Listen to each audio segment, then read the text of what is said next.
धीरेन्द्र शास्त्री का भौकाल पूरे देश में दिख रहा बाबा का कमाल। बागेश्वर सरकार सुर्खियों में छाए, नहीं कोई और बाबा रासाए। संगम में स्नान के बाद भरी हुंकार, बाबा के रहस्य बेशुमार। सनातन की खाई सौगंध, बाबा बागेश्वर सरकार का नया प्रबंध। भारत को हिंदू राष्ट्र बनाना है, अब बागेश्वर सरकार ने ठाना है। ये बातें कहने और सुनने में आसान लग रही होंगी, लेकिन ऐसा अब सच होता दिख रहा है। बाबा बागेश्वर सरकार ने अब देश को हिंदू राष्ट्र बनाने का संकल्प ले लिया है और अब वो इसके लिए लगातार प्रचार प्रसार में जुट गए हैं। पिछले कुछ समय में मीडिया में छाए रहने वाले बाबा ने एक बार फिर से हिंदू राष्ट्र बनाने की बात कही है।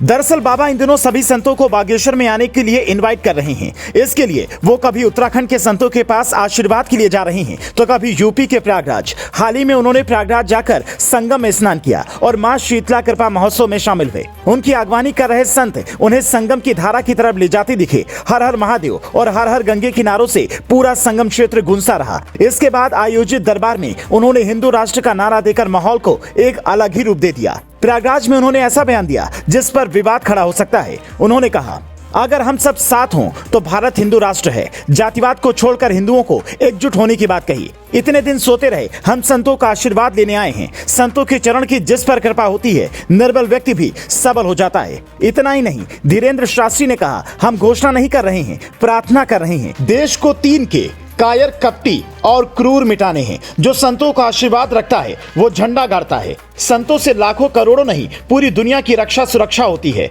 उन्होंने जातिवाद तोड़कर हिंदुओं को एकजुट होने की अपील की। यहाँ एक बात आपको और बता दें, बागेश्वर धाम सरकार अपनी चमत्कारिक शक्तियों की वजह से इन दिनों सोशल मीडिया में छाए हुए हैं। दरअसल बागेश्वर सरकार का दावा है कि वे लोगों के मन की बात जान जाते हैं। इतना ही नहीं, वो किसी भी व्यक्ति के बिना बताए उनकी समस्या और उनके समाधान लिख कर रख देते हैं। इसके बाद भी अचानक उनका नाम पुकारते हैं तो जो व्यक्ति सामने आता है वो वही समस्या बताता है जो बाबा ने पहले से कागज के पर्चे में लिखी रखी होती है।